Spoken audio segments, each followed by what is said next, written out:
Somadatta Jataka. Jataka o slonovi a nevďaku. Príbeh od cnosti zvieraťa a pýche človeka. Rámcový príbeh zo súčasnosti Budhu. Mnísi hovorili o istom laickom nasledovníkovi, ktorému Budha v minulosti pomohol. No on sa počase odvrátil a prestal sa zaujímať o Dhammu. Jeden z mníchov smutne poznamenal: niektorí ľudia zabudnú na dobro tak rýchlo, ako ho dostali. Budha povedal: aj v minulosti som pomohol jednému človeku. A on sa mi odvďačil nevďakom. Ale ja som neľutoval. A rozpovedal im príbeh. Vlastný príbeh z minulého života. V minulosti žil v pralese múdry a ušľachtilý slon menom Somadatta, vtelenie bodhisattvu. Slúžil svojmu pánovi, pustovníkovi, nosil mu drevo, vodu, chránil ho pred šelmami.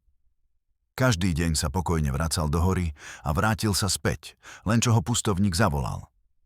Raz prišiel mladý kráľ, ktorý počul o múdrom slonovi a zatúžil ho vlastniť.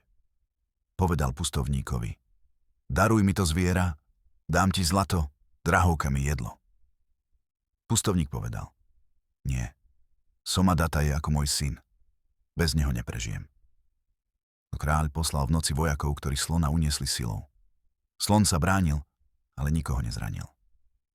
Keď ho odviedli do palácovej ohrady, odmietol jesť, odmietol piť. Stál bez pohybu, hľadiac smerom k lesu. Dvorníci mu nosili ovocie, vodu, hudbu, no nič nepomáhalo. Kráľ sa napokon opýtal: prečo si taký? Nedal som ti všetko? A slon vtedy prehovoril ľudskou rečou: nie dar, ale úcta živí dušu. A nie jedlo, ale vďačnosť nasýti srdce. Zviazali ste moje telo, ale nie ducha, čo túži po čistote. Budha zakončil: tým slonom Somadattom som bol ja.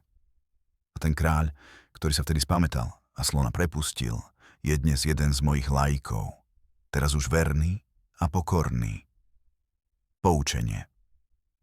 Dobro si nežiada odmenu, ale nevďak ho neoslabí. Kto zostane pokojný aj v zajatí, ten je slobodnejší než kráľ na tróne.